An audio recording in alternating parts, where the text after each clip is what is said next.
Welcome to the 5th episode in a Legendarium series about the Roman Kingdom. In Part 5, The Price of Heroism, we will talk about the reign of Tullius Hostilius, a great Roman war chief.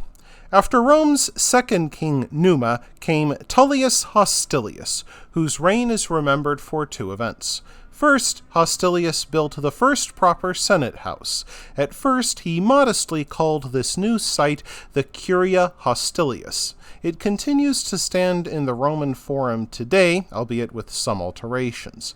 Second, he brought down a powerful rival settlement located in the Alban Mountains.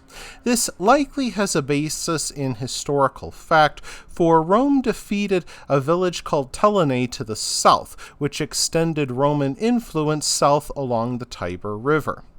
A warrior chieftain like Hostilius led loosely organized bands of men, perhaps in part because they led rough-and-ready farmers who only left their land for a month or so. Dueling among champions became common when armies met.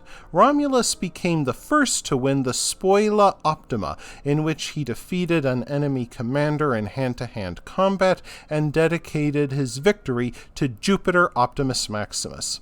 In these campaigns, Hostilius led weekend warriors in forays. The warrior might be a generous name for mischievous persons who stole out to rustle cattle from a neighboring village. These warriors equipped themselves out of their own pocket. Even the poorest men could afford a stick to be used as a club, but men of means could afford bronze for spearheads or knives. However, a war chief like Hostilius could afford a Villanovan helmet, made from a bowl joined in two halves with an arrowhead-shaped piece jutting up. This made a war chief appear much taller and frightening to behold. Most men wore white tunics, as they did not have to worry about dye running out.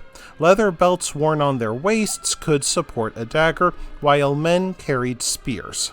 Since these men did not receive pay, they had to take loot in the form of cattle or sheep. Romans assembled in a field outside the city called the Campus Martius, or Field of Mars. On campaign, soldiers either lived off the land or carried surplus in wagons. Such crude logistics ensured that the campaign season rarely lasted more than 30 or 40 days, even if two armies met. When they did, warriors would shout and clash their weapons together to make a terrible racket that would frighten the enemy. Such loud and fearsome displays are common in the animal kingdom, especially among great apes fighting for status or mates. Given the unprofessional nature of these armies, a strong display could do much to demoralize and defeat an enemy. The Romans must have made for a formidable sight, for their power slowly expanded. Of course, in Iron Age Italy, power could be very fluid. Smaller villages would switch loyalties between larger settlements depending on who was up and down. When a settlement like Rome won a victory, they typically withdrew back into friendly territory with plenty of loot. On the other hand, an overthrown village could expect to be diluted with Roman colonists, most likely the second sons of farmers who would not inherit land. The Romans also transferred religious cults and priests to their budding power center at Rome. Subject villages also had to contribute manpower to Roman wars, which grew Rome's war machine and fueled the cycle of conquest. This early decision by Roman kings to incorporate rather than subjugate conquered peoples may have been made from expedience, as it made them easier to rule. Yet these vast manpower reserves proved decisive when Rome began to conquer the whole of Italy. Despite that, the early Romans cherished a harsh and austere code of ethics which tolerated no weakness before the enemy. Tullius Hostilius is also associated with a Roman tale of war between Alba Longa and Rome. To avoid full-scale battle, the two cities agreed to a duel between two sets of triplet brothers. The Curatii would fight for Alba Longa, and the Herotii would battle for Rome. During the fight, all the Curatii suffered wounds, but two of the Herotii perished. Publius Herodias, the sole Roman survivor, prevailed by tackling the wounded Curatii brothers one by one, since they had become separated because of their wounds. Now the man of the hour, Publius Herodius marched back into Rome carrying armor taken from the 3 dead men. At the city gates, he met his sister who, unbeknownst to him, took one of the Curatii men as a lover. When she saw her brother Publius carrying her lover's cloak, she wept and cried out her lover's name.